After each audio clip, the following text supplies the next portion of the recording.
Hey there guys, today I want to break down some key differences between Epidemic Sound and Artlist that I think are worth noting. So I'm a full-time YouTuber. I also run a small little content agency where I help businesses level up with content and marketing and so forth. Blah, blah, blah, that doesn't matter. What I want to do is kind of break down the key differences here. Because these are two of the biggest music sites out there that people are using for subscriptions to get stock footage or stock music to be able to play on your videos. That's a huge deal, right? Chances are maybe your videos got copyright hit and you're like, man, I need to think about some music. So one of the key differences between Epidemic Sound and Artlist is you can actually download sections of the songs that you want. And you can actually separate different audio sections. Like if you just wanted the drum section of a song, you can do that with Epidemic Sound. That's very important to know, but chances are most people are just kind of wanting basic songs to just throw in their video, right? So Epidemic Sound, they have 40,000 songs, I think it said, so they do have a little bit more music. And if you're a creator and you only have like a YouTube channel and one brand, maybe Epidemic Sound is better for you just because, Artlist is kind of known for like being able to use their music in ads.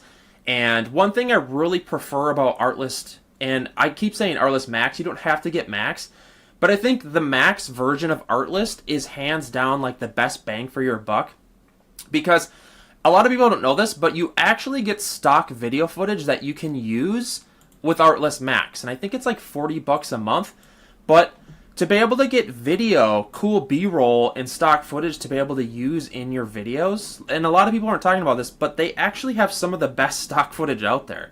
And I don't know if you guys have done any research on B-roll and stock footage, but Storyblocks is probably one of the most popular. This is the pricing of it right here, and a lot of times, this can be 40 or $50 a month. I know it says 30 right here, but when you actually get into like the video editor and use it in Storyblocks, I don't know how, but I'm paying $60 a month, and it's the easiest way to do it. So that being said, if I'm paying 50 or $60 a month for Storyblocks, Artlist is only $40 a month, the Artlist Max, and there are cheaper plans. If I click on pricing here, the normal standard plan is, Artlist Max is only at $40.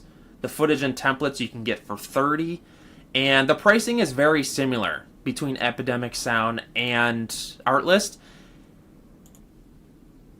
So then I think another huge thing to talk about is actually the subscription and licensing. So I ran into a lot of issues with Epidemic Sounds because I like to use music in advertisements sometimes. So if you're going to be making like promos, or if you're doing client work for businesses and such, that's where Artlist Max and just Artlist subscription is just way less complicated.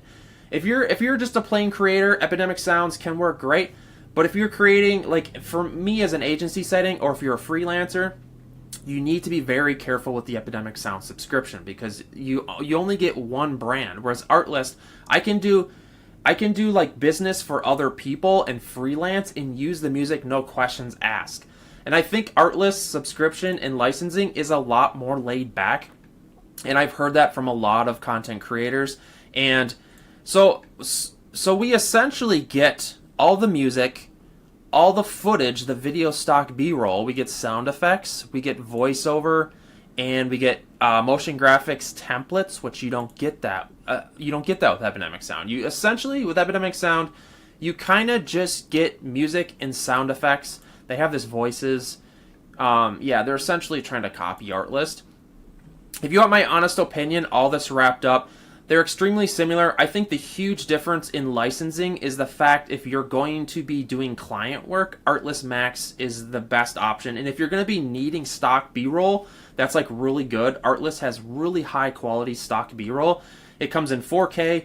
And what's cool is it's really good stuff. Storyblocks and all the other subscriptions, they seem to be like really out of date. Yes, they have a lot of it, but it kind of low-key sucks. And I'm being honest, and I really, really like Artlist. And one thing to note is that Artlist has recently teamed up with a lot of video editor programs. And what they're doing here is they've teamed up with a lot of the big video editors, and they're actually making buttons and integrations in the video editors that have Artlist just dropped right into the video editors. And I think the fact that speaks really loud in the content creator scene, that if these editors are willing to team up with Artlist, it's probably for the fact that they really see a bright future with Artlist and what they're trying to do. It feels like they're really trying to make life easier for content creators, and I'm on board with that, because that's where I stand. That's my opinion on this. And hit me up in the comments. I'd love to hear, like, what are you guys needing music for? It can be extremely frustrating dealing with copyrights, and Epidemic Sound has such good music. Like, I have nothing bad to say here. And it just kind of boils down to what you're needing it for and what stance you're at. If you're just like a YouTuber and you're just looking for you just need music for a set of socials, then chances are it's going to be a great option. And again, guys, if you're thinking about signing up for any of these, Artlist or Epidemic Sound, consider using my link in the description, my affiliate links. Just helping one creator to another. I live and breathe this stuff, and I'm trying to help people in the future kind of figure out like what the best option is for them. And I think moving forward, they're both great options. So don't just really dial down on the differences that I talked about and kind of figure out where you stand on that. And yeah, make sure to subscribe to the channel. I'm just a tech nerd kind of dorking out with this stuff. I live and breathe content. And I guess until the next time I see you guys, yeah, this is my comparison of Epidemic Sound versus Artlist. The key differences you need to know. Yeah, that's about it. See you guys.